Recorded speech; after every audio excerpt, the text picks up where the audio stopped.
mu gihe uri mu kabari wikegera speaker, wikegera bafure iteretse, yitarure cyangwa usabe nyirakabari cyangwa manager cyangwa se ba barman cyangwa abaseriveri bajye kugusabira ubishinzwe DJ agabanye iyo bafure kwegereye kugira ngo nabo muri kuganira muhuze ikiganiro.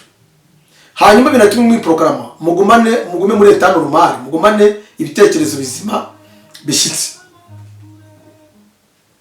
bizagenda neza. Wowe witabiriye amateraniro y'idini, mu gihe cy'iyo mirimo, mu gihe cyo kwitangisha, mu gihe cy'ibintu bigiye gukorwa, gerageza usohokeho gake, umuziki ntuzagabanuka isindwe rirangiye wongere ugaruke. Uraguma muri muzima kandi ibyo wagambiriye gutanga nimba wowe bitanga urabitanga uko wabigambiriye cyangwa nushaka usiga ubitanze, ariko nibitaza kuba ibyo ibindi bisigaye n'ibyo abadayimoni ni uguteza intambara mu mutima wawe. Bavandimwe,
reka rero nongere mbaye ikaze abakunzi bacu badukurikira kuri televiziyo Umwizera TV show. Nongere mbashimire kandi uruhare rwanyu mufite rwo kugira ngo mukurikirane ibiganiro byacu no gukurikira ibyo twigisha. Ndongera gushima cyane impuguro muduha, comment zanyu zo kutwereka aho bimeze kugira ngo tumenye icyo twabaha kandi mukeneye. Rero natwe icyo twahagurukiye ni ukugira ngo tubagezeho ukuri. Ndagira ngo mu gutangira ikiganiro cy'uyu munsi nongere mbanze nisegure. Abenshi mumaze kumenya cyane, murananzi Apotre Anastase. Ndagira ngo nsabe abantu nubwo ntababikora kugira ngo batazanyitiranya nk'umuhakanyi cyangwa se mukanyita umuyobe, ahubwo mujye mukurikira references ntanga kugira ngo mubashe kumenya ko ibyo mvuga ari ukuri. Uyu munsi nabazaniye ikiganiro gishya. Ikiganiro gishya ngiye kubaha ni ikiganiro kivuga isano iri hagati y'akabari n'idini. Isano iri hagati y'akabari n'idini. Ese ari akabari n'idini kibyara ikindi n'ikihe? Muraza kwibaza ngo kuki Apotre avuze ko akabari gafitanye isano n'idini. Ubundi ari ibintu kizira, ari ibintu bibiri bitabangikanywa ku buryo ubona kimwe kitasobanura ikindi, ariko nyamara akenshi bimwe biba bifitanye isano. Iki kiganiro rero turimo turatanga, murabizi ko tugira ikiganiro cyitwa intambara yo kubohora abagizweho ingaruka n'imyizerere ipfuye. Iki kiganiro abagizweho ingaruka n'imyizerere ipfuye niyo ntambara yacu turimo, kimwe nuko hari izindi ntambara zo kubohora ibihugu zikora, ariko twebwe turimo turabohora abagizweho ingaruka n'imyizerere ipfuye. Bavandimwe, buri imyizerere ni ikintu gikomeye. Ngunda gukomanta cyane ku kintu cyerekeranye n'idini. Paulo nawe yaravuze ati nahoze ndi umunyedini ndenganya nkora nk'abandi bose. Akenshi abantu bajya bibaza ati uriya muntu byaje kugenda bite, ariko niyishurirwa kandi mara igihe kirekire bidashobora gutuma nivanga n'ikinyoma, nivanga n'umwijima, kandi ndimo ndeba icyerekezo nerekeramo ko nacungwe na Kristo Yesu. nk'uko nababwiye mu gika cy'ubushize ku kiganiro cyashize, nababwiye neza ko turi mu ijuru mu buryo bw'umwuka. Ntabwo rero abantu bamaze kwinjizwa mu ijuru nibo banahawe ubwo butumwa nk'uko Abefeso bigaragaza, babana intumwa kugira ngo bajye kubwiriza abandi bantu ubutumwa nyakuri buturutse mu ijuru. Muri iki kiganiro rero reka tubaye dusome igitabo kiri muri Bibiliya, Abakolosayi igice cya 2 umurongo wa 8. Haravuga ngo mwirinde hatagira umuntu ubanyagisha ubwenge bw'abantu n'ibihendo by'ubusa bikurikiza imihango y'abantu iyo bahawe na basekuruza karande, kandi bigakurikiza imigenzereze ya mbere y'iby'isi bidakurikiza Kristo. Uru ni urwandiko intumwa Pawulo yanditse iburira abantu ngo mwirinde hatagira umuntu ubanyagisha ubwenge bw'abantu. Abantu yabwiraga ntabwo ari abo hirya, ntabwo ari abo hanze, ni abantu baganaga itorero. Ariko kubera ko mu itorero ry'Imana ryavogerewe, hakaba n'abiyitirira itorero atari itorero, bigatuma bayobya intore ngo nimba bishoboka, niko birivuga. Ariko mwirinde, ntangiye nkubwira ngo wirinde. Urwandiko rwa Yuda, urwandiko mu gitabo cya Yuda ku murongo wa 4 haravuga ngo hariho bamwe baseseye muri mwe rwihishwa, bagenewe kera gucirwaho iteka, ni abantu batubaha Imana bahindura ubuntu bw'Imana isoni nke, bakihakana Yesu Kristo ari we wenyine databuja n'umwami wacu. Hanyuma Abefeso 6 abakubwira ko ugomba gutwara intwaro z'Imana. Igihe turimo nicyo gutwara intwaro z'Imana, ntabwo ibyera byose ari amata. Ibyo muvuga Yesu yagiye yigisha, aravuga ngo hazaza abantu z'ibinyoma ngo bazaho muri ngo bafite ishusho yo kwera, ngo ariko bahakana imbaraga z'uko kwera, ngo bameze batyo mujye mubatera umugongo. Mu kiganiro ushize natanze cyerekeranye n'uburyo twinjijwe mu ijuru, cyari gifite umutwe w'amagambo cyangwa se insanganyamatsiko ivuga ngo itariki yo kujya mu ijuru yahindutse, muzagikurikira kuri televiziyo. Nenda kuvuga uburyo abantu baha abandi ijuru, cyangwa se ijuru rigurishwa hano mu isi, kandi ijuru nyakuri Kristo yaritangiye ubuntu, ndetse n'aba yarihaye mu buryo bw'umwuka baryicayemo. Ariko abantu bakaba bakiri gutanga ibiguzi kubera ko isi ni exploité. Abantu bagira ngo babone ubukungu, bego exploité bari mu isi. Kubona ubukungu nta ndwanyije, ariko kubyitirira Imana ni ikindi kintu gikomeye. Ngiye kubwira rero isano iri hagati y'akabari n'idini. Muntu wajyaga wumva ko ibyo bintu bitandukanye, uraza kumenya naho bihuriye. Akenshi buriya hari uburyo ibisambo byirwanije. Nuzajya mu isoko ibisambo bikakwiba, umwe azavuza induru ngo barangibye cyangwa se ngo baramwibye, undi yirukangiye ku wundi ati kanze mugufatire. Bose bakitana ba mwana. Niko idini n'akabari byitana ba mwana ko bitaziranye, kandi bifite aho bihurira mu gucuza abantu imitungo yabo. Wowe unyumva rero kurikira iki kiganiro, ariko ndatangira kubwira ibintu bigeze kuri 3. Dore ibintu ugomba kwirinda. Ntukajye mu materaniro y'idini, cyangwa ngo ujye mu kabari utwaye amafaranga y'ubukode bw'inzu, haba mu mufuka wawe, haba kuri telefone. Ayo mafaranga wagomba gukodesha inzu. Ntukajye mu materaniro y'idini cyangwa mu kabari uyatwaye. Ndaza kuvugira impamvu yabyo. Ikindi cya kabiri, ntukajye mu materaniro y'idini cyangwa mu kabari utwaye amafaranga yo kwishyurira umwana ishuri, minerivare y'umwana, haba mu mufuka, haba kuri telefone. Ndimo ndakuburira. Ikindi cya gatatu, ntukajye mu materaniro y'idini cyangwa mu kabari uvuye kuri banki kubikuza amafaranga ushyira mu bikorwa imishinga yawe wateguye. Ntugakore iryo kosa, kubera ko bizarangira ya mishinga idashyizwe mu bikorwa, kubera ko uzibwa ntumenye uko wanibwe. Ibintu babwira byose ni kirogoya y'umuntu, kandi imwe ifite ishusho iyigaragaza ko yavamo inkomoko y'ibibi, ariko ikindi gifite ishusho ikigaragaza nkaho ari inkomoko y'ibyiza. Kuko yumvishe idini, umunyedini yavuga akabari akavuga ngo rwose nk'ikintu kibi cyane. Ngira ngo ntacyo nshatse kuvuga, ariko niyo amadini afunzwe rimwe na rimwe, abantu bakunda gutanga urugero kubera iki ngo bafunze idini ngo ntibafunge akabari.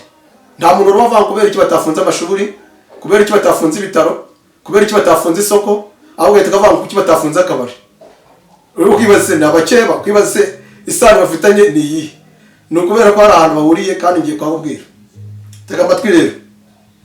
Aho hose nkubwiye hafitanye isano mu kurogoya imigambi yawe ndetse n'icyerekezo cyawe, kuko hose hagutwara ubukungu mu buryo bw'uburiganya, mu buryo utateganyije ndetse no mu buryo udasobanukiwe. Reka mbikubwire inshamake y'iki kiganiro, isano iri hagati y'akabari n'idini. Ibi ngiye kukubwira uzabigenzure, nusanga nkubeshya uzamenye ko nta mwuka w'Imana mfite, uzamenye ko atari Imana yantumye. Ariko nabwo nusanga ari byo, nabwo bizaguhwitura. Kandi ntawe nshatse kwibasira, nta kabari k'umuntu yibasiye, nta biki. Imikorere y'umuntu nyine iyo uyisanzeyo ugendera kuri yo, niyo mpamvu muraza kubyumva. Nibyo koko abagana akabari, tuhereye ku bantu babagana, abagana akabari babita abakiriya, hanyuma abagana idini byo babyita abayoboke cyangwa se abanyamuryango, kubera ko idini c'est une association, ni ishyirahamwe rinagira sitati mu gihugu. Abo bantu bombi urumva ko amazina bahamagarwa, abinjira aho ngaho amazina yabo aratandukanye, ariko aho bihuriye mu kubyazwa umusaruro cyangwa se kubyaza inyungu ababagana. Gute rero? Dore icya mbere, utangira akabari ategura ibizatractinga cyangwa se ibizakura abakiriya bikabinjiza mu isi yahatandukanye naho bari cyangwa se ubuzima barimo. Utangira akabari, iyo niyo strategy ya mbere akoresha, gushaka ibizakurura abantu, ibizabinjiza mu isi itandukanye n'iyo basanzwemo mu buzima basanzwe babiviva. Ubwo n'ukwangirika kugira ngo baze baboneho bya bindi. Urugero, akabari iyo gatangira cyangwa se imikorere yako kangaja abakozi bagwiriyemo igitsina gore kandi bafite mu nshingano cyangwa se mu mabwiriza kwambara imyenda igaragaza ingingo zabo zitabonwa cyangwa se ziteye isoni, cyangwa se ingingo ziri complexe ku buryo ku bagabo. Ubundi hari ingingo z'umugore zitagombye kujya ahagaragara, ariko mu kabari bo principe nuko bangaje abo bantu bashoboye kuzishyira ahagaragara. Kubera iki? Kugira ngo zivumbure cyangwa se zitere amatsiko ingingo z'abagabo bazagana akabari, noneho birushaho kuvumbura umubiri wabo, bave muri etat normal, nabo binjire mu yindi si batikoresha, ahubwo isi y'ubusinzi, gusinda mu mutwe atari yanywa inzoga spirituellement. Utangira idini, wumve objectif nyirakabari afite, kugira ngo uriya muntu abanze yangizwe mu mutwe nahagera aza kwamburwa cyangwa se aza kugira ibyo atanga ariko atari muzima. Noroma ntago ari muzima. Utangira idini ashaka umuhanuzi w'ibinyoma, abahanuzi b'ibinyoma, kugira ngo uwamuhanuzi w'ikinyoma atangire akora ibitangaza, ahabwe gukora ibitangaza n'umwuka umurimo, umwuka wa Satani w'ububeshyi no kwizeza abantu bidashoboka. Ibyo byane muzajya kumva wumve ngo nguhaye inzu, nguhaye imodoka, ugiriwe neza. Noneho wa muhanuzi ahita ko yatractinga abantu bakaza bamukurikiye kugira ngo idini bashe kubona abayoboke.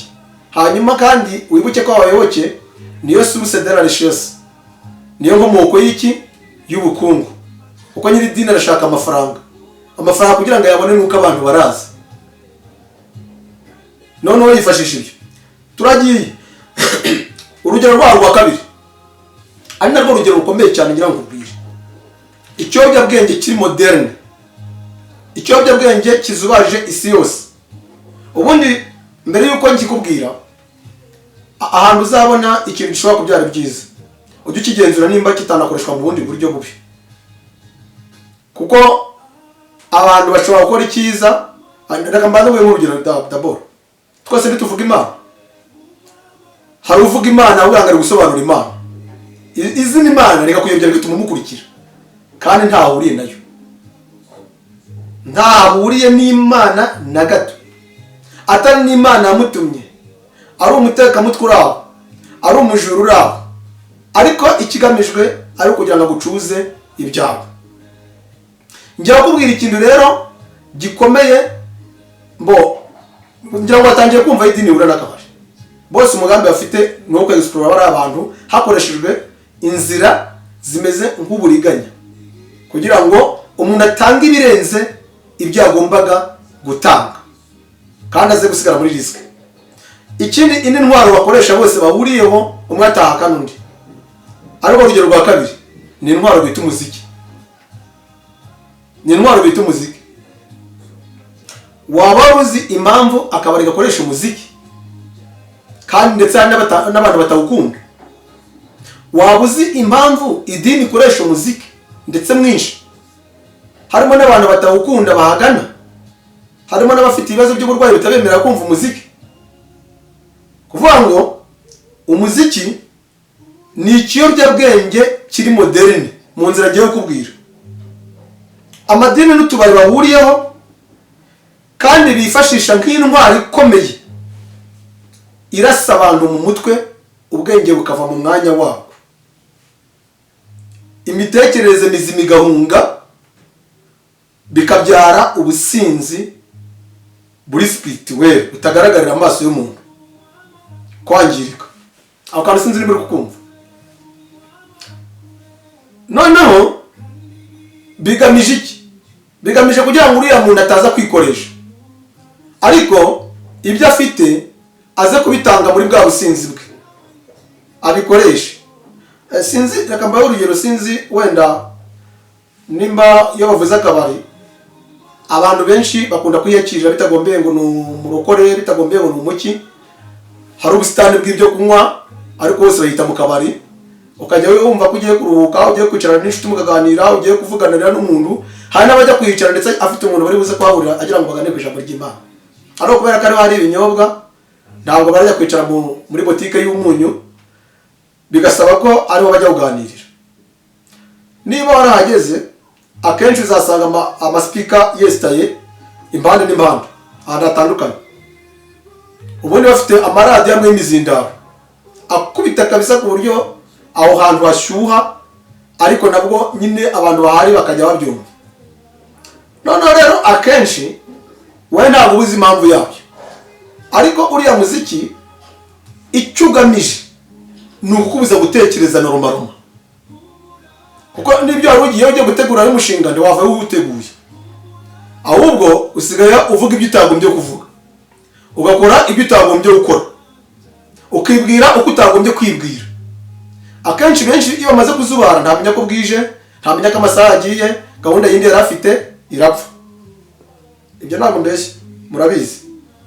Hanyuma byarangira ukumva ngo nzanira bibindi, niko shaka yama ko ntiraboneka, niko ry'ibyafi ntiraboneka, nzanira ibisinyo ngaho, nzanira fanta ngaho, nzanira ibiki n'ibiki. Ukabona abantu bose yacanganyukiwe. Ni ukubera iki? Yamaze kuzindara. Ni umuziki wamuje gutekereza n'ibyo ari gukora, n'ibyo ari kuvuga, ari kubivuga en désordre. Hari nabo babiviramo kurwara cyaka rwara. Iyo none hari no kunywa noneho inzoga zisanzwe zikiyongeramo n'umuziki, ikiyobyabwenge cye cyakomera. Ariko ikindi cyari ikinyobwa, ikiyobyabwenge cyari kirimo n'ura muziki. Ndaza kugira inama aho kandi ariko nakumvise. Nyamara inama ya mbere nakugira, niba ugiye gutaramira aho hantu ukajya kuhicara, hunga speaker ujya kure yayo, ugumye utekereze ukora ibyo watekereje, kubera ko nibitagenda gutyo uraza gushita gusanga wakoze amahano, imigambi yawe yapfuye. Hanyuma iki kiyobyabwenge rero amadini amwe namwe abyifashisha ryari. Mujye mwumva mwebwe mubona hari ibintu byagize mukavuga ngo byagenze gute. Amadini amwe namwe abyifashisha mu gihe cyo gutanga amaturo no gukora indi mirimo mu rusengero, iyo batangiye gukomandinga abantu kugira ngo baze bagire ibyo batanga, y'amaturo bya 10 kwitanga kugira uti. Noneho abantu rero bazi ko nyine muzika ari morale, muzika ari ikintu kiza. Ubundi icyo gihe hategurwa abacuranzi batoranijwe. Umucuranzi ushobora no kubona bihemberwa.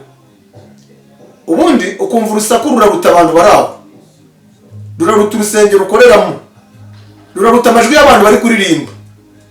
Noneho nawe ukajyamo ukabyina, ukaza rero gusindihira. Gusindihira ni uburyo uzubara mu mutwe, ibintu biragutwara, noneho ukamera nk'umuntu utazi ahantu uri. Noneho bigeze aho ngaho abantu baravuga ngo yahise ko yuzura umwuka. Ntabwo umwuka w'umuziki ubaho. Umwuka nguwo w'impongano, umwuka wo abantu bahura bafite umwuka wera uri muri bantu, bafite nuko bawuzura ndetse bakabanahanura, ariko bitagombeye ingabo ngo yacurangira. Cyakora gucuranga nabwo byirukana abadayimoni twabibonye kwa Sawuli ubwo Dawidi yajyaga ajyayo, ariko nabwo ku rugero rwabyo. Hanyuma rero wa muziki bagera mu gihe cyo kugira cyo gutura, ko bazi ko abantu bakunda ibyo bintu, mucuranza agahatiriza aho ngaho ntashobora no gusohoka, ntashobora guhumeka.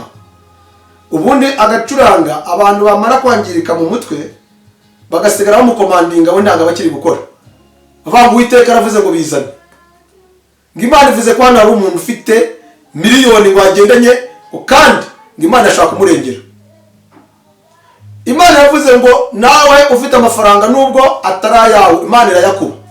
Reba Imana ishobora gushuka umuntu yagendanye amafaranga yo kwishyura ideni ry'abandi, yagendanye amafaranga yo kwishyura umwana minerivare, yagendanye amafaranga yaragiye kugura inzu, yaragiye kugura isambu, yaragiye kugura imodoka, bikarangira ngagize ubwitange ngo mu Mana. Uwo muntu urumva ari muzima? Urumva uwo muntu akiri muzima? Wowe ukumva ari muzima?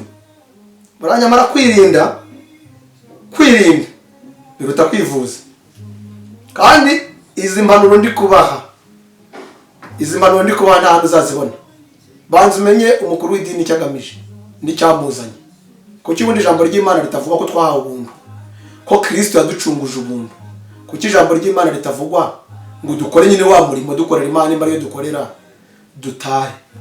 Kuki tutareka ngo abantu niba koko hariho gutunga intumwa urwaye by'umwuka ukamuha iby'umubiri, kuki udashobora kureka ngo aze kuzana n'igitoki mu rugo utagombye guhagata ngo unamuhongera imiziki?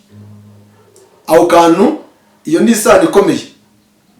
By'ukuri iryo nibanga idini nguriyeho ni ndakabari, no mu gihe kimwe kihakana ikindi.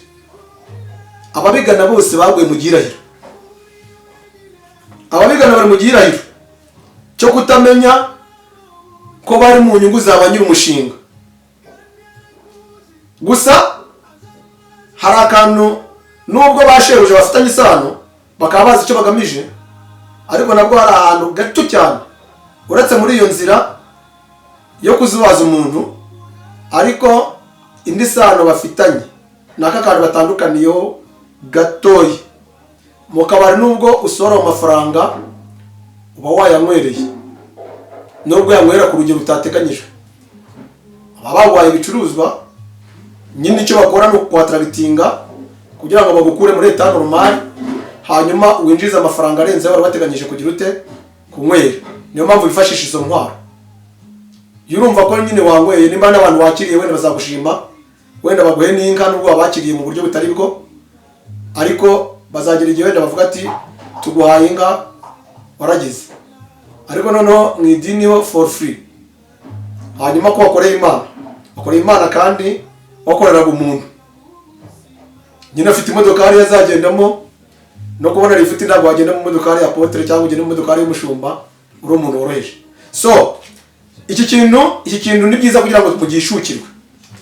Nkaba ngiye gutangira gusa n'utanga inama, ariko mbere yuko ntanga inama ndaza kwibaza ngo kuki amwe mu madini nyine yashyize umuziki imbere mu bikorwa byayo. Twebwe tubwirizwa ubutumwa, mu idini batwigisha ko biriya bivugwa n'ijambo ry'Imana, kandi ijambo ry'Imana ribiteganya. Natangiye kugira ngo mwirinde abanyangisha ubwenge bw'abantu. Ubu umuntu ugiye gushuka no kuyobya muri bino bintu bya religion, yifashisha icyanditswe ukagira ngo kuko ari mukuri, ariko ugomba kukigenzura nacyo. ngira ngo amadini menshi amwe akora ibyo ashingira ku cyanditswe kiri muri Zaburi 150. Cyanditswe kivuga ko tugomba gucurangira Imana reka tuyisome ihangana tuyisome Zaburi 150 wumve icyo Zaburi ivuga. Aho ngaho niho umuntu yinjirira ibibazo bikavuka.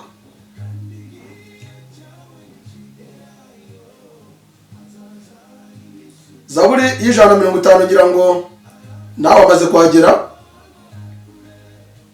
niyo Zaburi ihera.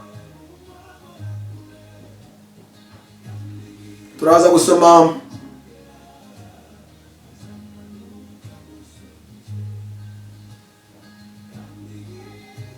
aravuga ngo mushimire Imana hera hayo, muyishimire mu isanzure ry'imbaraga zayo, muyishimire iby'imbaraga yakoze, muyishime nk'uko bikwiriye gukomera kwayo kwinshi. Muyishimishe ijwi ry'impanda, muyishimishe neberu n'inanga. Uyu murongo wa 3, muyishimishe neberu n'inanga, muyishimishe ako n'imbyino, muyishimishe ibifite imirya n'imyirongi, muyishimishe ibyuma bivuza amajwi mato, muyishimishe ibyuma birenga. Ibihumeka byose bishime Uwiteka. Haleluya.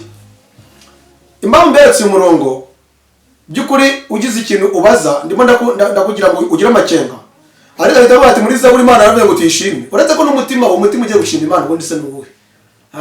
Ni bande babwirwaga? Kuko n'ubundi gitambo nisayishimye cyane kizira kuwiteka. Ariko reka tuvuge ko tugomba gushima Imana mu nzira zose. Ariko nabwo tukagira amakenga. Ese gushima Imana muri iyi mbyino, muri izi nanga, muri iyi neberu ni ukwakwa imitungo? Ese ni kukiye kigero? Icyo ni ikibazo. Uzabikubwira rero avuga ngo muri Zaburi harabivuga, ujye uhita kubireba, ariko urebe n'igihe ibyo bintu bikoresherejwemo. Kuko ayo madini nakubwiye abikoresha cyane mu gihe cyo gutangisha imirimo kugira ngo abantu bagire isindwe rya wa muziki. None basigaye batikoresha, aratavanga kureba Imana yo kuyagera mu rugo, umwishyuza hageze akajya yatangira kuvuga ati yewe ati ndi gushaka mwa kino kimwe rari nzabona amafaranga ati ngwishyure. Urebye nawe banagusora mu nzu. Imana ituma bagusora mu nzu yakwibye. Imana ishaka kukuriganya kugira ngo gusore mu nzu. Iyo ntago ari yo mu ijuru. Iyo ntago ari Imana yo mu ijuru. Imana igiye gutuma urugo rusenyuka.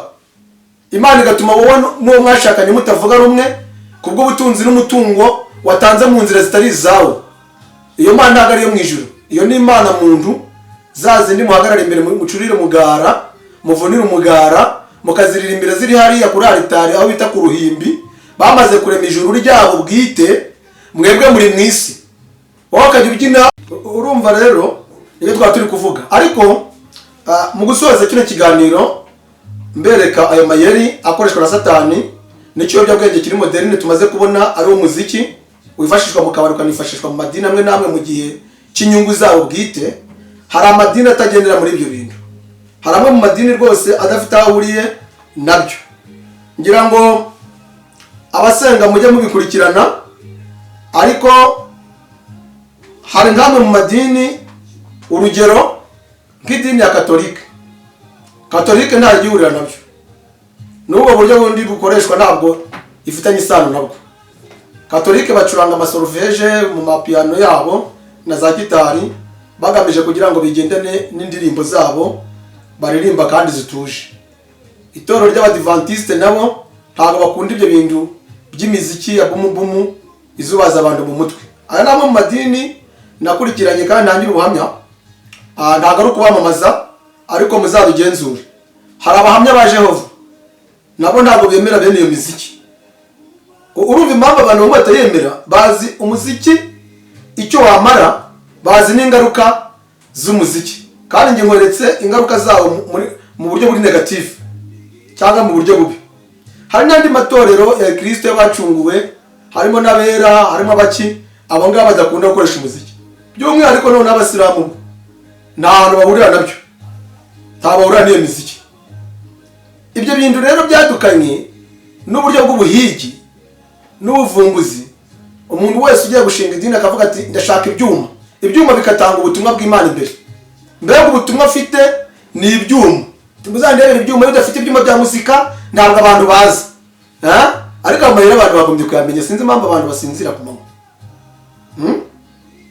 Bidafite ibyuma bya muzika. Yes, muzika ni nziza sinyirwanyije pe. Amagospel ariho, indirimbo mujya mubona abantu baririmba, amakorali akaririmba, abantu benshi bakizihirwa bakananezerwa. Ariko cunga n'umuziki igihe ukoresherezwa n'icyo ugamije. Intwaro yose uzaba ufite, turabizi neza ko intwaro iyo ari yo yose yatabara ariko yanica. Niko bimeze. Hanyuma reka ntanga inama rero. Ngaruke kuri izi nama. Mu gihe uri mu kabari, wikegera speaker, wikegera bafure teretse, yitarure cyangwa usabe nyirakabari cyangwa manager cyangwa se ba barman cyangwa abaseriveri bajye kugusabira ubishinzwe DJ agabanye iyo bafure kwegereye kugira ngo nabo muri kuganira muhuze ikiganiro. Hanyuma binatuma mu programa mugume muri etano rumari, mugumane ibitekerezo bizima bishitse, bizagenda neza. Wowe witabiriye amateraniro y'idini, mu gihe cy'iyo mirimo, mu gihe cyo kwitangisha, mu gihe cy'ibintu bigiye gukorwa, gerageza usohokeho gake.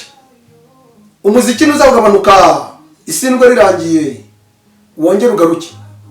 Urago muri muzima kandi ibyo agambiriye gutanga nimba wowe bitanga urabitanga uko wabigambiriye cyangwa nushaka usiga ubitanze. Ariko nibitaza kuba ibyo, ibindi bisigaye n'ibyo abadayimoni ni uguteza intambara mutima wawe. Bavandimwe bene data, mwirinde isi yose yuzuburiganya, kandi ubwo ni uburyo bw'imikorere ya Satani. Satani ashobora gukora anaciye mu cyo twise amadini cyangwa se sinavanga n'amatorero. Nanze kuvuga ko ari amatorero ko nta torero ry'Imana ryakora bene ibyo. Iyo ryiswe itorero bari bafite undi mwuka uri spiritual uturutse ku Mana kandi uturutse kuri Yesu. Ntabwo Yesu ari umuriganya, Yesu ntabwo ari umujura, ntabwo ajya yiba. Amahoro y'Imana ari murimo. Imana ibamugisha.